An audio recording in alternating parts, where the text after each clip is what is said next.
Hindenburg के खुलासे पर जिस तरह से सियासी घमासान छिड़ा हुआ है उसकी बात कर लेते हैं। देखिए, बीजेपी ने विपक्ष पर तीखा हमला बोला है कि देश को आर्थिक तौर से बर्बाद करने की साजिश की जा रही, आर्थिक अराजकता अस्थिरता लाने की कोशिश है। बीजेपी का सीधा आरोप है ये।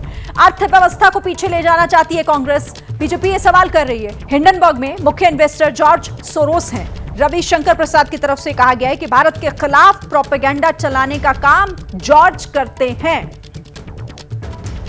हारने के बाद अब वो भारत को आर्थिक रूप से अस्थिर करने के षड्यंत्र में जुटे हुए हैं। Hindenburg is again at the same game. ये रिपोर्ट शनिवार को रिलीज होती है, रविवार को हल्ला मचता है ताकि सोमवार को पूरे कैपिटल मार्केट को अस्थिर कर दिया।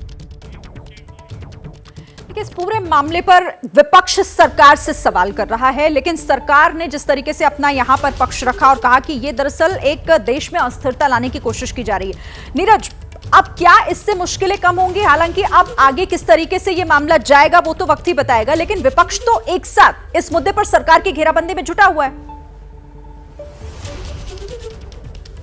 देखिए, भारतीय जनता पार्टी का सीधा आरोप है। आपने पहले भी बताया कि हिंडनबर्ग के मसले पर चूंकि भारतीय जनता पार्टी के आज बहुत ही सीनियर लीडर रविशंकर प्रसाद सामने आए और उन्होंने कहा कि दरअसल हिंडनबर्ग में जॉर्ज सोरोस का स्टेक है और जॉर्ज सोरोस वो व्यक्ति है जो पिछले काफ़ी दिनों से भारत की सरकार को कहीं ना कहीं डिस्टर्ब करने का प्रयास कर रहा है। तो हिंडनबर्ग के सहारे विपक्ष पूरे सरकार को न सिर्फ नुकसान पहुंचाना चाहता है बल्कि इस देश की अर्थव्यवस्था को भी चोट पहुंचाना चाहता है, क्योंकि हिंडनबर्ग के मामले में इनका साफ मानना है कि सेबी ने जो जवाब मांगे, सेबी ने जो नोटिस हिंडनबर्ग को दिया, हिंडनबर्ग ने अब तक उसका कोई जवाब नहीं दिया और हिंडनबर्ग ने अपनी वेबसाइट में भी उस नोटिस को शो कर रखा है। लेकिन वो जवाब देने के बजाय हिंडनबर्ग ने एक नया सिगुफा छोड़ दिया है और उसके पीछे का पर्पस सिर्फ ये है, वो देश की अर्थव्यवस्था को चोट पहुंचाना चाहता है और विपक्ष ने हिंडनबर्ग को एक टूल किट की तरह इस्तेमाल करना शुरू कर दिया है। तो दरअसल देखिए, 18 महीने के बाद हिंडनबर्ग की सरकार भी एक और सामने आई है और इसके सामने आने के बाद पहले ही लग रहा था कि इस तरीके से वार पलटवार का दौर जो है वो शुरू हो जाएगा।